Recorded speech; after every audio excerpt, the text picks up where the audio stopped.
ಮನೇಲಿ ಮಾಡ್ತಾ ಇರೋದಕ್ಕೂ ಏನು ವ್ಯತ್ಯಾಸ ಅನ್ಸುತ್ತೆ? ಮೇಡಮ್ ನಮ್ಮದಂತೂ ಗುಡ್ ಚೆನ್ನಾಗಿ ಈಗ ಮನೆಯದು ನಮ್ಮದು ಎಲ್ಲ ಒಟ್ಟಿಗೆ ತಗೊಂಡೋಗ್ತೀವಿ ಮಾರ್ಕೆಟ್ಗೆ. ಅವ್ರಿಗಿಂತ ಒಂದು 45 ರೂಪಾಯಿ ಜಾಸ್ತಿನೇ ಆಯ್ತದೆ ಒಂದು.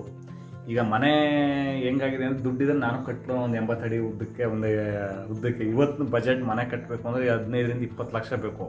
ಇವಾಗ ಬಡ್ರೈತೆ ಎಲ್ಲಿ ಕಟ್ಟಕ್ಕದ್ದು. ಅದರಿಂದ ದುಡ್ಡಿರೋರು ಮಾಡಿ ಸಂತೋಷ, ಒಳ್ಳೆ ಹೈಟೆಕ್ಕಾಗಿ ಮನೆ ಮಾಡಿ.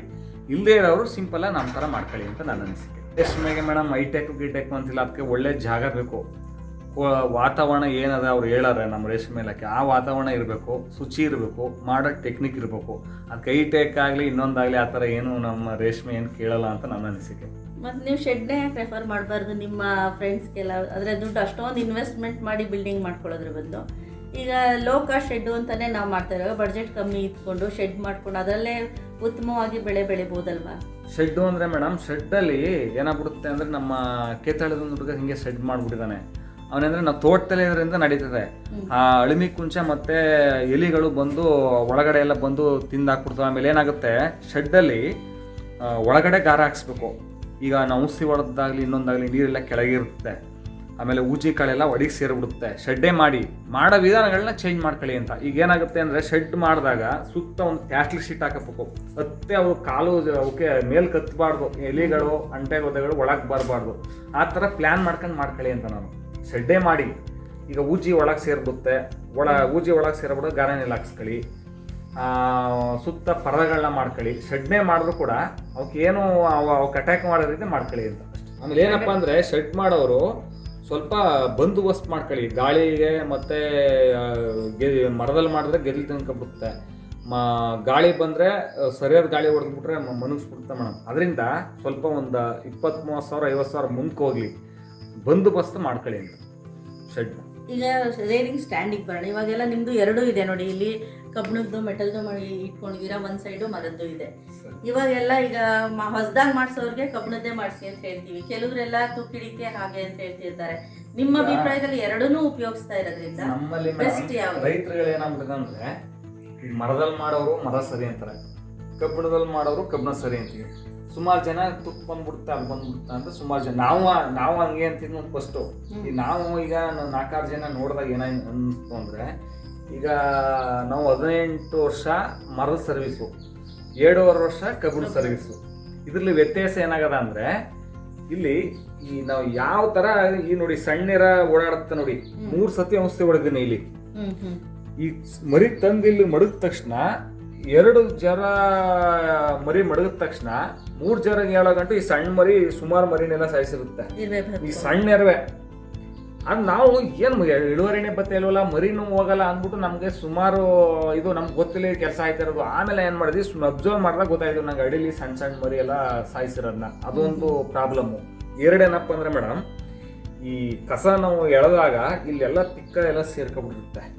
ಈ ಕಿಂಡಿಲಿಗೆ ಹಂಗೆ ಮಾಡಿದವರು ಕೂಡ ಈ ಊಜಿ ಕಾಳು ಇದೆಲ್ಲ ಸೇರ್ಕೊಂಡ್ಬಿಡುತ್ತೆ. ಔಷಧಿ ಹೊಡಿಬೇಕಾದ್ರೆ ಒಂದು ಇದಕ್ಕೆ ಹೊಡೆಯಕ್ಕೂ ಅದಕ್ಕೆ ಹೊಡೆಯಕ್ಕೂ ಸುಮಾರು ಟೈಮ್ ತಗೊಂಡಿರುತ್ತೆ. ಆಮೇಲೆ ಹುಳ ಕರ ಎಲ್ಲ ಅಂಟ್ಕೊಂಡ್ಬಿಟ್ಟಿರುತ್ತೆ. ಆಮೇಲೆ ಪೇಸಿಂಗ್ ನೋಡಿ, ಇದೆಲ್ಲ ಪೇಸಿಂಗ್ ಜಾಸ್ತಿ. ಆಮೇಲೆ ಇದನ್ನು ಬೆಳಗ್ಗೆ ಒಂದೊಂದು ಮುರಿದಾಕ್ತಾರೆ ಕಸ ಸುರಿಯೋರು. ಇದು ಹಂಗಿರುತ್ತೆ. ಇದ್ರದ್ದೇನು ಸಮಸ್ಯೆ ಇದಕ್ಕೂ ಅದಕ್ಕೂ ಸಮಸ್ಯೆ ಏನಪ್ಪ ಅಂದರೆ, ಇದು ಕಬ್ಬಿಣ ಸ್ಟ್ಯಾಂಡು ಏನು ಶಿಸ್ತು, ಈಗ ಒಂದ್ಸತಿ ಬರಳಾಡ್ಬಿಟ್ಟು ಔಷಧಿ ಹೊಡೆದ್ಬಿಟ್ರೆ ತಿಕ್ಕ ಎಲ್ಲ ಉದ್ರೈತೆ, ಹುಳನೂ ಏನೂ ಇರಲ್ಲ. ಆಮೇಲೆ ಔಷಧಿ ಹೊಡೆದಾಗೂ ಆಗಲ್ಲ. ಇದಕ್ಕೆ 1 ಅವರ್ ಆಯ್ತು ನಮಗೆ, ಅರ್ಧ ಗಂಟೆಗೆ ಎಲ್ಲ ಔಷಧಿ ಹೊಡೆದು 2 ಡ್ರಮ್ ನೀರು ಬೇಕಾದ್ರೆ 1 ಡ್ರಮ್ ನೀರಾಗೋಯ್ತು. ಆಮೇಲೆ ಜಾಗ ಹಿಡಿದಿದೆ. ಆಮೇಲೆ ಅದಕ್ಕೂ ಇದಕ್ಕೂ ನಮ್ಗೇನು ಸಮಾಧಾನ ಅನಿಸ್ತದೆ. ನಮ್ಗೆ ಏನಪ್ಪ ಅಂದರೆ ತುಕ್ಕಿಡ್ಕತ್ತ ಅಂದ್ರಲ್ಲ, ಬ್ಲೀಚಿಂಗ್ ಹೊಡೆಯೋದಿಲ್ಲ ನಾವು. ಫಸ್ಟ್ ಒಂದು ಅಸ್ತ್ರ ಹೊಡಿತೀವಿ, ಆಮೇಲೆ ಡೆಕಾಲು ನಮ್ಮ ಏನಾದ್ರು ಅದೇ ಹೊಡೆಯೋದು. ಏನಾದ್ರು ಹುಳ ಹಾಲು ಸಪ್ಪ ಬಂತು ಅಂದ್ರೆ ಬರೀ ಸುಣ್ಣದ ತಿಳಿ ನೀರು ಹೊಡೆದ್ಬಿಡ್ತೀವಿ ಅಷ್ಟೇ. ಅಂಥ ಸಮಸ್ಯೆ ಏನೂ ಆಗೇ ಇಲ್ಲ ನಮಗೆ. ಏನಪ್ಪ ಅಂದರೆ 3 ವರ್ಷಕ್ಕೆ ಒಂದ್ಸತಿ ಒಂದು 5,000 ರೂಪಾಯಿ ಎಫ್ಟಿ ಮಾಡ್ಬೇಕಿತ್ತು, ಪೈಂಟಿಂಗ್ ಮಾಡ್ಕೋಬೇಕು. 3 ವರ್ಷಕ್ಕೆ ಒಂದ್ಸಲ 5,000 ರೂಪಾಯಿ ಮಾಡೋಕ್ಕಾಗಲ್ವಾ? ದುಡ್ಡು ತಂದು ಏನಾದ್ರು ಹಾಲು ಸಪ್ಪೆ ಬಂದ್ರೆ ಮಾತ್ರ ಒಂದು 10 kg ಸುಣ್ಣ ತತ್ತಿ ದುಡ್ಡು ಕೊಟ್ಬಿಟ್ಟು ತಂದು ತಿಳ್ನೀರು ಮಾಡಿ ಮಜ್ಜಿಗೆ ಔಷಧಿ ಔಷಧಿ ಹೊಡಿತೀನಿ. ಅಷ್ಟು ಬಿಟ್ಕೊಂಡ್ರೆ ಇನ್ನು ಔಷಧಿ ಯಾವುದನ್ನು ತರೋದು. ಮಹೇಶ್ ಅವರೇ, ಎಕ್ಸಾಸ್ಟ್ ಫ್ಯಾನ್ ಆಳ್ವಿಕೆ ಮಾಡಿದ್ರಲ್ಲ, ಅದು ಯಾವ ರೀತಿ ಅನುಕೂಲ ಆಗುತ್ತೆ, ಅದು ಕಾಸ್ಟ್ ಮಾಹಿತಿ ಸರ್? ಅದೇನು ಇಲ್ಲ. ಎಕ್ಸಾಸ್ಟ್ ಫ್ಯಾನ್ ಏನಪ್ಪ ಅಂದರೆ, ಈ ನಮ್ಮ ಮನೆ ಕುಳ್ಳು ಈಗ ನೀವು ಇದೆಷ್ಟಿದೆ ಕಡ 9 ಅಡಿ ಇದೆ ಸರ್. ಆ ಕಡೆ ಈ ಕಡೆ 9 ಅಡಿ ಇದೆ. ನತ್ತಿ 14 ಅಡಿ ಇದೆ. ಈಗ ನೀವು ರೇಷ್ಮೆ ಮನೆ ದೊಡ್ಡ ಮನೆಗೆ ಹೋಯ್ತಿದ್ರೆ ಅನ್ಕೊಳ್ಳಿ, ದೊಡ್ಡ ಮನೆಗೆ ಹೋದಕ್ಕೂ ಈ ಮನೇಲಿ ಇರೋದಕ್ಕೂ ನಿಮ್ಗೆ ಏನು ವ್ಯತ್ಯಾಸ ಅನಿಸ್ತಾ ಇದೆ? ಶೆಕೆ ಏನಾದ್ರು ಅನಿಸ್ತಾ ಇದ್ದ? ಅದೇನಪ್ಪ ಅಂದ್ರೆ ಒಳಗಡೆ ಇರೋ ಕೆಟ್ಟ ಗಾಳಿನೆಲ್ಲ ಎಳಿತಾರೆ. ಈಗ ನಾವು ಹಣ್ಣುಳ ಆದ್ಮೇಲೆ ಚಂದ್ರಕಣ್ಣೆಲ್ಲ ಎತ್ಬಿಡ್ತೀವಿ ಅಂತ ಕಳಿ, ಆ ಒಳಗ್ ಬನ್ನಿ ಸ್ಮೆಲ್ ಬರ್ತದೆ, ಬೆಡ್ಡು ಈ ಸ್ಮೆಲ್ಲೇ ಇರಲ್ಲ.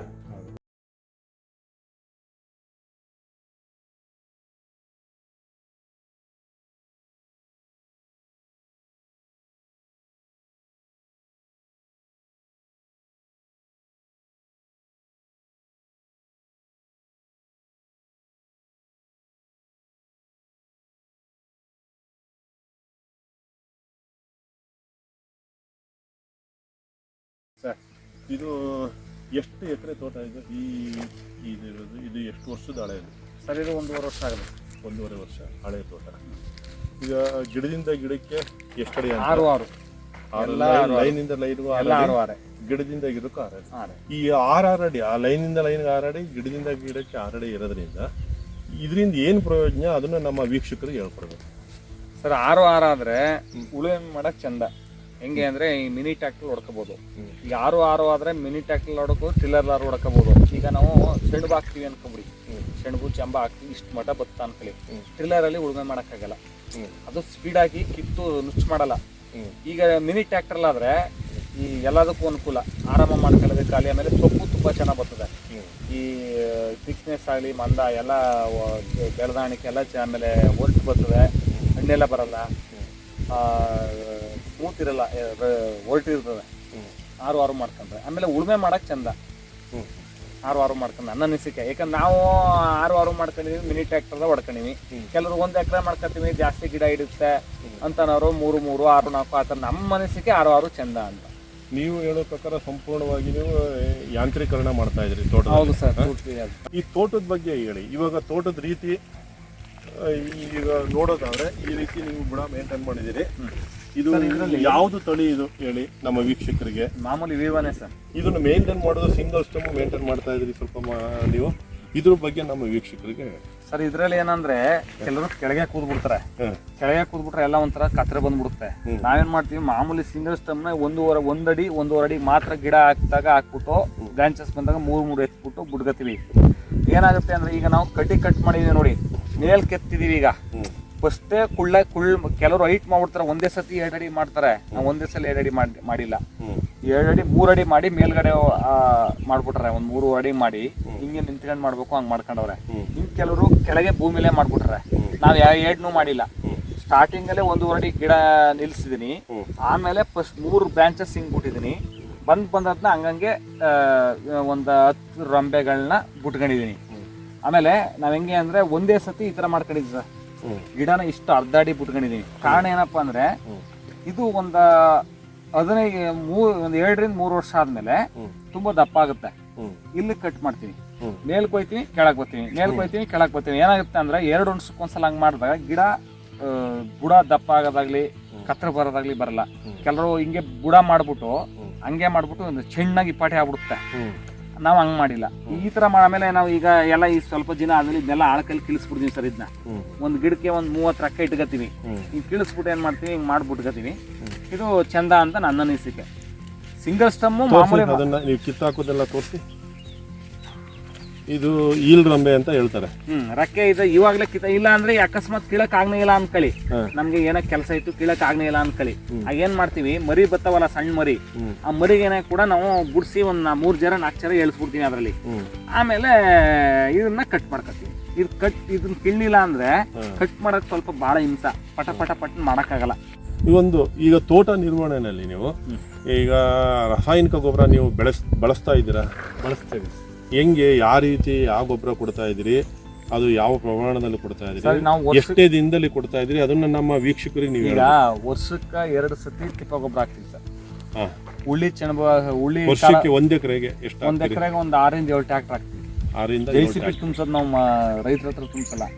ನಮ್ಮದೇ ಗುಂಡಿ ಇದೆ, ಒಂದು 8 ಅಡಿ ನಾಟ, ಒಂದು 15 ಅಡಿ ಆಗಲ್ಲ, 10 ಅಡಿ, ಒಂದು 15 ಅಡಿ ಉದ್ದ ಒಂದು ಗುಂಡಿ ಮಾಡಿಸ್ಕೊಂಡಿದೀನಿ. ಅಂದ್ರೆ ನಾವು ಬಿಸಿಲು ಮಾಡಿಲ್ಲ, ಒಂದು ಹೊಂಗೆ ಮರದ ಗೆಡ್ಡೆಲಿ ಒಂದು ಗುಂಡಿ ಮಾಡಿಸ್ಕೊಂಡು ಅಲ್ಲಿಗೆ ಉಳುನ್ ಪಿಕ್ಕ ಎಲ್ಲಾನು ಕೊಳಿಸಿ ಒಂದು ವರ್ಷ ಗಂಟ ಮುಟ್ಟಲ್ಲ. ಅದನ್ನ ಹೆಚ್ಚು ಕಮ್ಮಿ ನಮ್ತ ಒಂದು 8 ದನಗಳಿದೆ. ವರ್ಷಕ್ಕೆ ಒಂದೊಂದು ವರ್ಷಕ್ಕೆ ಕಮ್ಮಿ ಒಂದು 20 ಟ್ರ್ಯಾಕ್ಟರ್ ಗೊಬ್ಬರ ಆಗುತ್ತೆ. ಅದನ್ನೆಲ್ಲ ನಾವು ಒಂದೇ ಸತಿ ಆದ್ರೆ ಹೊರಗಡೆ ಒಂದು 6 ತಿಂಗಳು ಒಂದ್ಸಲ ಹಾಕಿಸ್ಕೊತೀವಿ. ಇಲ್ಲ ಅಂದ್ರೆ ನಮ್ಮದನ್ನೇ ತೆಗೆದು ಹಾಕ್ತೀವಿ.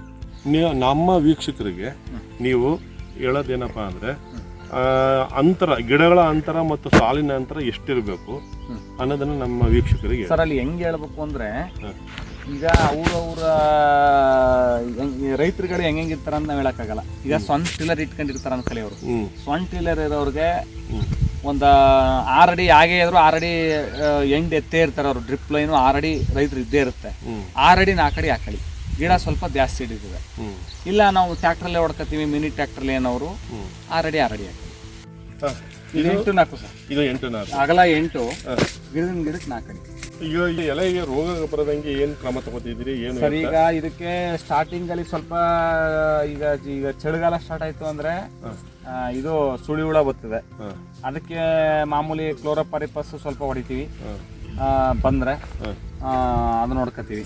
ಇನ್ನು ಥ್ರಿಪ್ಸು ಬಂದ್ರೆ ಸಲ್ಫರು ಮತ್ತೆ ಅದು ಟಾಟಾ ಅದು ಸಲ್ಫರ್ ಹೊಡಿತೀವಿ. ಈ ಸದ್ಯಕ್ಕೆ ಏನು ಬಂದಿಲ್ಲ. ಈಗ ನಿಮ್ಮ ತೋಟಕ್ಕೆ ಏನು ಅಂತ ಕೀಟಬಾಧೆ ಕಂಡು ಬರ್ತಾ ಇಲ್ಲ? ಈ ಸದ್ಯಕ್ಕೆ ಏನೂ ಇಲ್ಲ. ಈಗ ಇದ್ರಲ್ಲಿ ಸಂಪೂರ್ಣವಾಗಿ ಇದು ಗಿಡದ ಅಂತರ ಎಷ್ಟು ಹೈಟ್ ಸರ್? 2 ಅಡಿ ಮೇಲಿದೆ ಸರ್, 2.5 ಅಡಿ ಮೇಲಿದೆ. ಈಗ ಏನಾಗಿದೆ ಅಂದ್ರೆ, ಈಗ ನೋಡಿ ಈಗ 3 ವರ್ಷ ಆಯ್ತು ನೆತ್ತಿ. 3 ವರ್ಷ ಆದ್ಮೇಲೆ ಇಲ್ಲಿ ಹೊಡಿತೀನಿ. ಕೆಲವರು ಇಲ್ಲಿ ಹೊಡೆದು ಬಿಡ್ತಾರೆ, ಕೆಲವರು ಇಲ್ಲಿ ಹೊಡಿತಾರೆ. ಅದು ಉಣ್ಣು ಗಟ್ಕೊಂಡು ಹೊಡಿಬೇಕಾದ್ರೆ ತುಂಬಾ ಲೇಟ್ ಆಯ್ತದೆ. ಈಗ ನೋಡಿ ಇಲ್ಲೆಲ್ಲ ಕಣ್ಣು ಆಲ್ರೆಡಿ ಇದೆ ಸರ್. ಈಗ 3 ವರ್ಷ ಆಯ್ತು ಈ ತರ ಎತ್ತಿ. ಈಗ ನಾವು 8 ವರ್ಷ ತೋಟ, ಇದು 8 ವರ್ಷದ ತೋಟ. ಇದು 8 ವರ್ಷ ಆಗಿದೆ. 8 ವರ್ಷದ ತೋಟ. 8 ವರ್ಷದಲ್ಲಿ ಏನಾಗಿದೆ, ಈಗ 8 ವರ್ಷದಿಂದ ನೋಡಿ ಈಗ ಏನಾದ್ರು ನಮ್ದು ಚೆಂಡು ಅಸಹ್ಯವಾಗಿ ಏನು ಕಾಣ್ತಾ ಇಲ್ಲ ತೋಟ. ಈಗ ಏನಪ್ಪಾ ಅಂದ್ರೆ ನೋಡಿ ಇದು ಕೆಳಗೆ ಇಳಿಸ್ತೀನಿ, ಪುನಃ ಮೇಲ್ ಕೆತ್ತೀನಿ. ಇದು ಬುಡ ಮಾತ್ರ ಹಂಗೆ ಇರುತ್ತೆ. ಇನ್ ಕೆಲವ್ರು ಏನ್ ಮಾಡ್ತಾರೆ, ತುಂಬಾ ಹಳೆ ತೋಟ ಆಯ್ತು ಅಂತ ಇಲ್ಲಿಗೆ ಹೊಡೆದು ಬಿಡ್ತಾರೆ. ಅಲ್ಗಡೆಯಿಂದ ಪುನಃ ಎಲ್ಲಾ ಬ್ರಾಂಚಸ್ ಮಸ್ತ ಬಂದು ಅದನ್ನೆಲ್ಲ ಕಿತ್ತಿ ಒಂದಕ್ಕೆ ನಿಲ್ಸ್ಕೋಬೇಕು. ತುಂಬಾ ಕಷ್ಟ. ಅದರಿಂದ ನಾವೇನ್ ಮಾಡ್ತೀವಿ, ಈ ಮೆಥಡ್ ಮಾಡ್ಕೊಂಡಿದೀವಿ. ಮೇಲ್ ಕೆತ್ತೀವಿ, ಕೆಳಗೆ ಇಳಿತೀವಿ, ಮೇಲ್ ಕೆತ್ತೀವಿ, ಕೆಳಗೆ ಇಳಿತೀವಿ. ಈಗ ಕಳೆದ ಬೆಳೆ ನಿಮ್ದು ಎಷ್ಟು ಮೊಟ್ಟೆ ಇಟ್ಟಿದ್ರಿ ನೀವು? 2 ಶೆಡ್ ಅಲ್ಲಿ ನಿಮ್ಮ ಹತ್ರ 2 ಶೆಡ್ ಇದೆ. ಹೌದು. 2 ಶೆಡ್ ಅಲ್ಲಿ ಒಟ್ಟು ಎಷ್ಟು ಮೊಟ್ಟೆ ಉಳುಸಾಣಿಕೆ ಮಾಡಿದಿರಿ? ಸರ್ ನಾವು 400 ಮರಿ ತಂದಿದೀವಿ ಮೈಸೂರು CSRT. 400 ಮರಿಗೆ 261 kg ಒಳ್ಳಿಗೂಡು, 10 kg 12 kg ಗಂಟುಗೂಡು, 29 kg 30 kg ಅನ್ಕಳಿ, 30 kg ಜಲ್ಲಿಗೂಡು. ಯಾವ ಮಾರ್ಕೆಟ್ಗೆ ತಗೊಂಡೋಗಿ ಹಾಕಿದ್ರಿ? ನಾವು ಮೈಸೂರು ಮಾರ್ಕೆಟ್ ಸರ್. ಮೈಸೂರು. ಪ್ರತಿ ಕೆಜಿಗೆ ನಿಮ್ಗೆ ಬಂದ ರೇಟ್ ಸರ್ ಈಗ 780 ರೂಪಾಯಿ ನಮ್ದು ಆಯ್ತು ಸರ್. ಈ ಬೆಳೆ 780. ಒಟ್ಟಾರೆ ನಿಮ್ಮ ಬೆಳೆಯ ಲಾಭ ಸರ್ ಎಷ್ಟು ಬಂತು? ಒಟ್ಟಾರೆ ದುಡ್ಡು ಬಂದು 2,16,000 ರೂಪಾಯಿ ಆಯ್ತು ಸರ್. ಜಲ್ಲಿಗೂಡೆಲ್ಲ ಸೇರಿಸಿ 2,20,000 ಆಯ್ತು. 2,20,000. ನಿಮ್ಗೆ 2,20,000ದಲ್ಲಿ ಒಂದು 20,000 ಖರ್ಚಾಗಿದೆಯಾ? ಜಾಸ್ತಿ ಆಗುತ್ತೆ ಸರ್. ಒಂದು 50,000, ಒಂದು 50ರಿಂದ 70 ಅನ್ಕಳಿ. ಒಂದು 50,000 ಖರ್ಚು. 50ನೇ ಅನ್ಕಳಿ. ಒಂದು 50,000 ಖರ್ಚು ಅಂದ್ರೆ ನಿಮ್ಗೆ ಉಳಿಕೆ ಇನ್ನು 1.5 ಲಕ್ಷ ಲಾಭನೇ. ಸರ್ ಈಗ ರನ್ನಿಂಗು ಹೆಚ್ಚು ಕಮ್ಮಿ ಈ ವರ್ಷ ಕಳೆದವ್ರು 20 ವರ್ಷ ಆಗೋಯ್ತು ಸರ್. 20 ವರ್ಷದಿಂದ ರೇಷ್ಮೆ ಕೃಷಿಯಲ್ಲೇ ಇದ್ದೀರಿ. ಹೌದು. ನೀವು ಮನೇನು ರೇಷ್ಮೆ ದುಡ್ಡೆಲ್ಲ ಕಟ್ಟಿದ್ರಿ? ನಾನು ಹೆಂಗೆ ಅಂದ್ರೆ ವಾಸದ ಮನೇನು ರೇಷ್ಮೆ ದುಡ್ಡೆಲ್ಲ ಕಟ್ಟಿದ್ರಿ. ರೇಷ್ಮೆ ಮಾಡಕ್ಕೂ ಮುಂಚೆ ನಾವು ಇಲ್ಲಿಗೆ ಬಂದಾಗ ನಮ್ಮಲ್ಲಿ ಏನು ಇರ್ಲಿಲ್ಲ. ಒಂದು ಹಳೆ ಸೈಕಲ್ಲು, ಒಂದು ಹಳೆ ಮನೆ, ಒಂದು ಶೆಡ್ ಮಟಣ ಶೆಡ್ ಅಲ್ಲಿ ಸ್ನಾನ ಮಾಡ್ತಿದ್ದು ನಮ್ಮ ತಾಯಿ. ನಾನೆಲ್ಲ ತುಂಬಾ ಬಡತನ. ನಾವು ರೇಷ್ಮೆ ನಂಬ್ಕೊಂಡು ಇಲ್ಲಿ ಹೆಚ್ಚು ಕಮ್ಮಿ 1.5 ಕೋಟಿ ವ್ಯವಹಾರ ಮಾಡಿದೀವಿ. ಏನ್ ಮಾಡ್ಬಿಟ್ಟಿದೆಪ್ಪ ಅಂದ್ರೆ ಕಾಣಲ್ಲ ನಿಮ್ಗೆ 1.5 ಕೋಟಿಲಿ ಏನು. ಸುತ್ತ 7-8 ಎಕರೆಗೂ ಪಿಂಚಿಂಗ್ ಮಾಡಿಸಿದೀವಿ. ಒಂದ್ 5 ಲಕ್ಷ ರೂಪಾಯಿ ಕೆರೆ ಮಣ್ಣು ನೋಡಿಸಿದೀವಿ. ಒಂದ್ 60-70 ಲಕ್ಷ ರೂಪಾಯಿ ಮನೆ ಕಟ್ಟಿದೀವಿ. ಮದುವೆ ಮಾಡ್ಕೊಂಡಿವಿ. ಒಂದ್ ಕಾರ್ ತಕೊಂಡಿವಿ, ಒಂದ್ ಟ್ರ್ಯಾಕ್ಟರ್ ತಕೊಂಡಿವಿ, ಒಂದ್ ಟಾಟಾ ಸಿ ತಕೊಂಡಿವಿ. ಮತ್ತೆ 2 ಉಳುನ್ ಮನ ಮಾಡಿವಿ, 2 ಬೋರ್ ಮಾಡ್ಸಿವಿ. 2 ಶೆಡ್ ಮಾಡ್ಸಿದೀನಿ. ಪ್ರಾರಂಭದಲ್ಲಿ ನಿಮ್ಮ ರೇಷ್ಮೆ ತೋಟದ ವಿಸ್ತೀರ್ಣ ಏನು, ಎಷ್ಟು ಪ್ರಮಾಣದಲ್ಲಿ ನಾಟಿ ಮಾಡಿದ್ರಿ? ಸ್ಟಾರ್ಟಿಂಗು ನಾವು 1.25 ಎಕರೆಗೆ ಹಾಕಿದ್ವಿ. 3 ಹಳೆ ಪದ್ಧತಿಲಿ ಹಾಕಿದ್ದು. ಆಮೇಲೆ ಏನಾಯ್ತು, ನಾವು ಹಂತವಾಗಿ ನೀರು ಡೆವಲಪ್ ಆಯ್ತಾ ಇತ್ತು. ನಮ್ದು ನೀರು ಕಡಿಮೆ. ಸ್ಟಾರ್ಟಿಂಗ್ ಆಡಿಸಾಗ ಊರಲ್ಲೆಲ್ಲ ಆಗ್ತಿತ್ತು ನಾವು ಬೋರ್ ಹೊಡಿಸಾಗ. ಏನ್ ಈ ವೈಕ್ಳು ಕೆಲಸ ಬಿಟ್ಬಿಟ್ಟು ಬಂದು ಇಲ್ಲಿ ಬೋರ್ ಹೊಡಿಸ್ತಾರಲ್ಲ, ಇದು ಎತ್ತು ಸದ್ಬಿಟ್ಟು ಯಾತಿಗೆ ಮಡಿಕೊಂಡಿದ್ರಂತ ಒಂದು 1/4 ಇಂಚೆ ನೀರು ಬಂದಿದ್ದು. ಆ ನೀರಲ್ಲಿ ನಾವು ಡೆವಲಪ್ ಮಾಡಿ ಮಳೆ ಹೋಯ್ತು, ಎಲ್ಲ ರನ್ನಿಂಗ್ ಆಯ್ತು. ಆಗ ನಾನು ಕುದುರೆ ಟ್ರೈನಿಂಗ್ ಬಂದಿದ್ದೆ. ನಾನು ಆಲ್ರೆಡಿ 4 ವರ್ಷ ಮಾಡಿದೆ ಕುದುರೆ ಟ್ರೈನಿಂಗ್. ನನ್ನ ಟ್ರೈನಿಂಗ್ ಅಂತ ಇವ್ರೆ ನಮ್ಮ ಸತ್ಯನಾರಾಯಣ ಅವ್ರು ಹೇಳೋ, ಹೋಗಪ್ಪ ನೀನು ಇನ್ನೂ ಚೆನ್ನಾಗಿ ಮಾಡ್ಬೋದು ನೋಡ್ಬಿಟ್ಟು ಅಂತ ಕೈಸಿದಾಗ ಅಲ್ಲಿ ಒಂದು 3 ದಿನ ಚೆನ್ನಾಗಿ ಟ್ರೈನಿಂಗ್ ಕೊಟ್ಟರು. ಅಲ್ಲಿಂದ ಚನ್ನಪಟ್ಟಣ ಮತ್ತೆ ಎಲ್ಲೆಲ್ಲ ಮಂಡ್ಯ ಸೈಡ್ ಎಲ್ಲ ಕರ್ಕೊಂಡು ಹೋದ್ರು. ಅಲ್ಲಿ ಆ ರೈತರೆಲ್ಲ ನೋಡಿದಲ್ಲಿ ಇನ್ನೂ ತುಂಬಾ ಇದಾಯ್ತು. ಎಷ್ಟು ಶೆಡ್ ಮಾಡಿದೀರಾ ನೀವು? ಈಗ ನಾವು 2 ಮಾಡಿದೀವಿ ಸರ್. 50 ಅಡಿ 20 ಅಡಿ ಒಂದಿದೆ, 35 ಅಡಿ 20 ಅಡಿ ಒಂದಿದೆ. 2 ಶೆಡ್ 2 ಇದೆ. ಒಂದು ಶೆಡ್ಗೆ ಎಷ್ಟು ವೆಚ್ಚ ಬಂದಿದೆ ಸರ್ ನಾವು ಅದು ಏನಾಗದ ಅಂದ್ರೆ ಅಂತ ಮಾಡ್ಕೊಂಡ್ರೆ ನಾವು ಲೆಕ್ಕಾಚಾರ ಹಾಕೊಂಡಿಲ್ಲ. ಸುಮಾರು ಅಂದಾಜು ಅದಕ್ಕೂ ಸರ್ ಒಂದು 2.5 ಲಕ್ಷ ಆಗಿರ್ಬೇಕು. ನಮ್ ದೊಡ್ಡದಕ್ಕೆ ಒಂದು 2.5 ಗಂಟೆ ಆಗದ. ಅಂದ್ರೆ ನಾವ್ ಏನಾಗಿದೆ ಅಂದ್ರೆ ಶೆಡ್ ಅಲ್ಲ, ಮನೆ ಎಲ್ಲ ಹಂಗ್ ಮಾಡ್ಕೊಂಡ್ಬಿಟ್ಟಿದೀವಿ. ಮನೆ ಶೆಡ್, ಮಟಾಳ ಶೆಡ್ ಅಲ್ಲ, ಬಿಲ್ಡಿಂಗ್ ಅಲ್ಲ, ಆ ತರ ಮಾಡ್ಕೊಂಡ್ಬಿಟ್ಟಿದೀವಿ. ಅಲ್ಲ, ಆ ತರಕ್ಕಿಂತ 1.5 ಲಕ್ಷದಲ್ಲಿ ಒಂದು ಶೆಡ್ ಮಾಡ್ಕೊಂಡು ಉಳು ಸಾಗಾಣಿಕೆ ಮಾಡ್ಬೋದಾ ನಿಮ್ಮ ಲೆಕ್ಕ? ಮಾಡ್ಬೋದು. ಅದನ್ನ ಯಾವ ರೀತಿ ಅಂತ ನಮ್ಮ ವೀಕ್ಷಕರಿಗೆ ಹೇಳಿ. ಅದೇ ಸರ್, ಈಗ ಅವರೇ ಬಂದ್ ಮಾಡ್ಕೊಟ್ಬಿಡ್ತಾರೆ. ಈ ಚಿತ್ರದುರ್ಗ ಈ ಕಡೆಯವರು ಕಾಂಟ್ರಾಕ್ಟ್ ಇದೆ ನನ್ನ ಹತ್ರ. ಅವರೇ ಬಂದು ನೀವೇನು ತರಗಿಲ್ಲ, 1.5 ಲಕ್ಷ ಕೊಟ್ಬಿಟ್ರೆ ರ್ಯಾಕ್ ಎಲ್ಲ ಹಾಕಿ ಅವರೇ ಮಾಡ್ಕೊಟ್ಬಿಡ್ತಾರೆ. ಗಾರ ನೀವು ಹಾಕ್ಸ್ಕೋಬೇಕು. ಹಂಗ್ ಮಾಡಿದ್ರು ಸರಿ. ನಾನೇನೋದು ಆ ತರ ಶೆಡ್ ಮಾಡೋ ಬದಲು ನೀವೇ ಮಾಡ್ಕೊಳ್ಳಿ ಅಂತ. ಹೆಂಗ್ ಮಾಡ್ಕೊಳ್ಳಿ ಅಂದ್ರೆ ನೀರುಳ್ಳ ಪೈಪ್ ದಪ್ಪದ್ ಬರುತ್ತಲ್ಲ, ಪೂರ್ತಿ ಕಾಂಕ್ರೀಟ್ ಹಾಕೊಂಡು ಅದನ್ನ ಮಾಡಿದಾಗ ಏನಾಯ್ತು, ನೀವು ಶೆಡ್ ಅದನ್ನ ಮಾಡ್ಬಿಟ್ಟು ಸುತ್ತ ಒಂದಷ್ಟು 1 ಅಡಿ ಗೋಡೆ ಕಟ್ಬಿಟ್ಟು ನೆಟ್ ಹಾಕಬಿಡಿ. ಆಮೇಲೆ ಅಂತಂತವಾಗ ಆಯ್ತಾ ನೀವು ರೈಸ್ ಮಾಡ್ಕೊಬಿಟ್ರೆ ಮನೆನೇ ಉಳ್ಕೊಬಿಟ್ಟು ನೀವು ದುಡ್ಡಾದಂತ ಕಾಲ ಗೋಡೆ ಹಾಕಬಹುದು. ಸಬ್ಸಿಡಿ ಬಿಟ್ಬಿಡಿ ಅಂದಾಗ ನಾವು ಸ್ವಂತವಾಗಿ ಮಾಡ್ಕೋಬೇಕು ಅನ್ನೋರು ಅಂತಂತವಾಗ ಹಂಗ್ ಮಾಡ್ಕೋಬಹುದು. ಚೌನಿ ಭದ್ರ ಇರ್ಬೇಕು. ಮರದಲ್ಲಿ ಮಾಡಿದ್ರೆ ಏನಾಯ್ತಾ, ಗೆದ್ಲೆತ್ಕೊಬಿಡುತ್ತೆ, ಗಾಳಿ ಬಂದ್ರೆ ಇದ್ ಮಾಡ್ಬಿಡುತ್ತೆ. ನೀವು ಅಡಿ ಪಿಲ್ಲರ್ ಕೊಂಡೋಗಿ ಭದ್ರ ಮಾಡ್ಕೊಬಿಡಿ. ದಪ್ಪು ಪಿಲ್ಲರ್ ಹಾಕಿ ಸರ್, ಒಳಗೆ ಸರಳ ಹಾಕಿ 4 ಸರಳ ಹಾಕ್ಬಿಟ್ಟು ಪಿಲ್ಲರ್ ಹಾಕಿ ಮಾಡ್ಕೊಂಡ್ಬಿಟ್ರೆ ಅದೇನು ಆಗಲ್ಲ. ನಾಳೆ ದಿನ ಗೋಡೆನೆ ಹಾಕ್ಬಿಟ್ಟು ಒಳಗೆ ಸೇರಿಸ್ಕೋಬಹುದು. ಅದನ್ನ ಆ ತರ ಮಾಡ್ಕೊಳ್ಳಿ ಅಂತ. ಈಗ ಸಮಗ್ರ ಕೃಷಿ ಬಗ್ಗೆ ನಮಗೆ ನಮ್ಮ ವೀಕ್ಷಕರಿಗೆ ನೀವು ಹೇಳ್ಕೊಡ್ಬೇಕು ಸರ್. ಏನಂದ್ರೆ ಈಗ ಒಂದ್ರಲ್ಲೇ ದುಡ್ಡು ಮಾಡಕ್ಕಾಗಲ್ಲ ಅಂದಾಗ ಏನಾಗುತ್ತೆ, ಈಗ ನಾವು ರೇಷ್ಮೆ ಬೆಳಿತಾ ಇದ್ವಿ. ರೇಷ್ಮೆಯಿಂದ ಈಗ ನಾವು 1.5 ಎಕರೆ ಬಾಳೆ ಹಾಕಿದೀವಿ. ಏಲಕ್ಕಿ ಕಲ್ಚರ್ ಪೈರ್ ತಂದು ಹಾಕಿದೀವಿ 1.5 ಎಕರೆ. ಈಗ ವರಮಹಾಲಕ್ಷ್ಮಿಗೆ ಅಂದ್ರೆ ಯಾವ ಟೈಮ್ಲೂ ಹಾಕಲ್ಲ ನಾವು, ಸೀಸನ್ ಬರ್ಬೇಕು. ವರಮಹಾಲಕ್ಷ್ಮಿಯಿಂದ ಆಯ್ತು ಪೂಜೆ ತೀರಬೇಕು, ಆ ತರ ಹಾಕಿದೀನಿ. ಬಣ ಬಿಣ್ಣದೆ. ಈಗ ಏಲಕ್ಕಿ ತಂದು ಹಾಕಿದೀನಿ, ತುಂಬಾ ಚೆನ್ನಾಗದೆ. ನಮ್ಗೆ ಅದರಲ್ಲೂ ಲಾಭ. ಈಗ ನಾವು ಬಂದ ಇನ್ವೆಸ್ಟ್ ಎಲ್ಲ ರೇಷ್ಮೆಲ್ ಬಂದದ್ನೆಲ್ಲ ಬಾಳೆಗೆ ಹಾಕಿದೀವಿ. ಬಾಳೆ ಪೈರ್ ತರಿಸಿದೀವಿ, ಗೊಬ್ಬರ ಹಾಕಿದೀವಿ, ಅದಕ್ಕೆ ಪೋಲ್ ತಂದಿದೀವಿ. ಆ ಅಮೌಂಟ್ನೆಲ್ಲ ನಾವು ರೇಷ್ಮೆಯಿಂದ ಹಾಕಿರೋದು. ಅದೇನಾಗುತ್ತೆ, ಒಟ್ಟಿಗೆ ಬಂದಾದ ಅಂತ ಹಣ ನಮ್ಮ ಸಾಲ ಮಾಡಿರೋದಾಗ್ಲಿ ಇನ್ನೊಂದಕ್ಕಾಗ್ಲಿ ಅಳವಡಿಸ್ಕೊತೀವಿ. ಮತ್ತೆ ನಮ್ಮ ಹತ್ರ ನಾಟಿ ಹಸುಗಳು. ನಾಟಿ ಹಸು ಅಂದ್ರೆ ನಾವು ಅದರಲ್ಲಿ ಒಂದು ಮಲ್ನಾಡ್ ಗಿಡ 2 ಇದೆ. ನಾಟಿ ಹಸುನ ಹಾಕಿದೆ. ಈಗ ಅದ್ರ ಮಕ್ಕಳು 1.5 ಲಕ್ಷ ಕೊಟ್ಬಿಟ್ಟು 2 ಕರುಗಳಿದ್ದು ಊರ್ಗರ ಹಳ್ಳಾಗಿದ್ದು.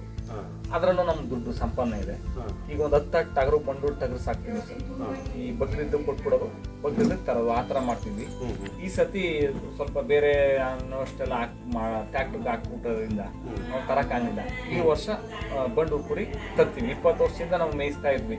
ಈ ವರ್ಷನೇ ನಾವು ಸಾಕಿದ್ವಿ ಬನ್ನೂರು ಕುರಿ. ಇದು ನೀವು ರೇಷ್ಮೆ ಹುಳು ನೀವು ಹಾಕಿದಿರಿ, ಮತ್ತೆ ಮೇಲ್ಗಡೆ ಹೆಸರು ಬರ್ಸಿದಿರಿ, ರೇಷ್ಮೆ ಸಿರಿ ಅಂತ ಹೆಸರಿಟ್ಟಿದ್ದೀರಿ. ನಿಮ್ಮ ರೇಷ್ಮೆ ಸಿರಿ ಅಂತ ಹೆಸರಿಟ್ಟಿರೋ ಉದ್ದೇಶ ಏನು ಸರ್? ನಾವು ಮತ್ತೆ ರೇಷ್ಮೆ ಹುಳುನು ಹಾಕಿದ್ರಿ, ಆ ಬಗ್ಗೆ ಬನ್ನಿ. ಈಗ ನಾವು ಚಿನ್ನಮಳ್ಳಿ ಮಹೇಶ ಅಂತ ಗುಡ್ಸ್ಕೋಬೇಕಾದ್ರೆ 4-6 ಜನ ಕರು ನಮ್ಮ ಗುರ್ತಿಸ್ಕೊಂಡು ಗೌರವ ಕೊಡ್ಬೇಕಾದ್ರೆ ಈ ರೇಷ್ಮೆಯಿಂದನೇ ದೊಡ್ಡ ಸಾಹುಕಾರರು, ದೊಡ್ಡ ರಿಟೈರ್ಡ್ ಆಗಿರೋರು, ಕೋಟ್ಯಾಧೀಶರು ಬಂದು ನಮ್ಮ ಮನೆಗ್ ಬಂದು ನಮ್ಮ ಕೇಳ್ಕೊಂಡು ಹೋಯ್ತಾರಲ್ಲ, ಆ ಗೌರವ ಸಿಕ್ಕಿರೋದು ನಮ್ಗೆ ರೇಷ್ಮೆ ಇಲಾಖೆಯಿಂದ, ನಿಮ್ಮಂತ ಗುರುಗಳಿಂದ. ಇದು ನಾವು ಎಂಟ್ರೆನ್ಸ್ ಅಲ್ಲೇ ಒಳಕ್ ಹೋಗ್ಬೇಕಾದ್ರೆ ನುಗ್ಗೋಬೇಕು, ನಮ್ ಬೋರ್ಡ್ ನೋಡ್ಕೊಂಡು ಅದಕ್ಕೆ ಅದನ್ನ ಹಾಕೊಂಡಿದೀವಿ. ಇದು ಸಿರಿ. ರೇಷ್ಮೆ ದುಡ್ಡು ಕುಕ್ಕೆಲ್ ತುಂಬಲ್ಲ ಅಂತ ನಮ್ಮ ಲಕ್ಷ್ಮಿ ಒಳಗ್ ಬರ್ತಾವಳೆ ಅಂತ ನಮ್ಮ ಭಾವನೆಯಲ್ಲಿ ಅದನ್ನ ಬಾಕ್ಲಿಗೆ ಹಾಕ್ಸ್ಕೊಂಡಿದೀವಿ. ಮರಿ ಎಲ್ಲ ಇತ್ತಲ್ಲ, ಸೊಪ್ಪು, ಮರಿ, ಗೂಡು 3 ಇರೋ ಅಂತ ಸೆಲೆಕ್ಟ್ ಮಾಡ್ಕೊಂಡು ಇದನ್ನ ಹಾಕ್ಸ್ಕೊಂಡಿದೀವಿ. ನಿಮ್ಮ ತಂದೆ ಮತ್ತೆ ನಿಮ್ ತಾಯಿ, ನಿಮ್ಮ ರೇಷ್ಮೆ ಕೃಷಿನಲ್ಲಿ ನಿಮ್ ತಂದೆ ನಿಮ್ ತಾಯಿ, ಬೆಂಬಲವಾಗಿ ನಿಮ್ಮ ಅಣ್ಣ. ನಿಮ್ಮ ಹೆಸರು? ಸಿದ್ದಪ್ಪ. ನಿಮ್ಮ ಅಣ್ಣ ಮತ್ತೆ ಅಜ್ಜಿ ಹೆಸರು? ಗೌರಮ್ಮ. ಮಗ ನಂಬರ್ 1. ಈ ಮಗನೇ ಎಲ್ಲ ನಿಮ್ಗೆ ಮೇನ್ ಆಗಿ.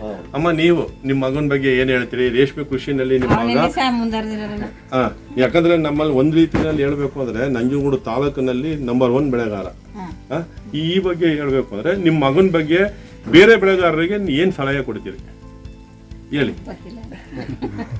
ಹೆಂಗೆ ಇವಾಗ ನಿಮ್ ಮಗನ್ ನಂಬ್ಕೊಂಡು ಆರಾಮಾಗಿ ನೀವು ಲೈಫಲ್ಲಿ ಏನು ತೊಂದರೆ ಇಲ್ಲ, ಅಚ್ಚುಕಟ್ಟಾಗಿದ್ದೀರಿ. ನಿಮ್ಮ ಒಂದು ಪರಿಚಯ ನಮ್ಮ ಇತರ ರೇಷ್ಮೆ ಬೆಳೆ ವೀಕ್ಷಕರಿಗೆ ಅನುಕೂಲ ಆಗಲಿ, ಅವರು ನಿಮ್ಮನ್ನು ನೋಡಿ ಒಂದು ಹೆಚ್ಚಿನ ರೀತಿಯಲ್ಲಿ ರೇಷ್ಮೆ ಕೃಷಿ ಬಗ್ಗೆ ಪ್ರಭಾವಶಾಲಿಯಾಗಿ ಅವರು ಮುಂದೆ ಬರಲಿ ಅನ್ನೋ ಒಂದು ಉದ್ದೇಶದಿಂದ ಈ ದಿನದ ಒಂದು ಕಾರ್ಯಕ್ರಮದಲ್ಲಿ ನಿಮ್ಮ ಬಳಿ ಬಂದು ಇಷ್ಟೆಲ್ಲ ಒಂದು ಮಾಹಿತಿ ಪಡೆದು ಇತರ ರೇಷ್ಮೆ ಬೆಳೆಗಾರರು ತಿಳಿಸ್ಕೊಡೋದಕ್ಕೆ ನಾವು ಈ ಒಂದು ಸಣ್ಣ ಪ್ರಯತ್ನವನ್ನು ನಾವು ಮಾಡಿದ್ದೀವಿ. ನಿಮ್ಮೆಲ್ಲರಿಗೂ ಧನ್ಯವಾದಗಳು.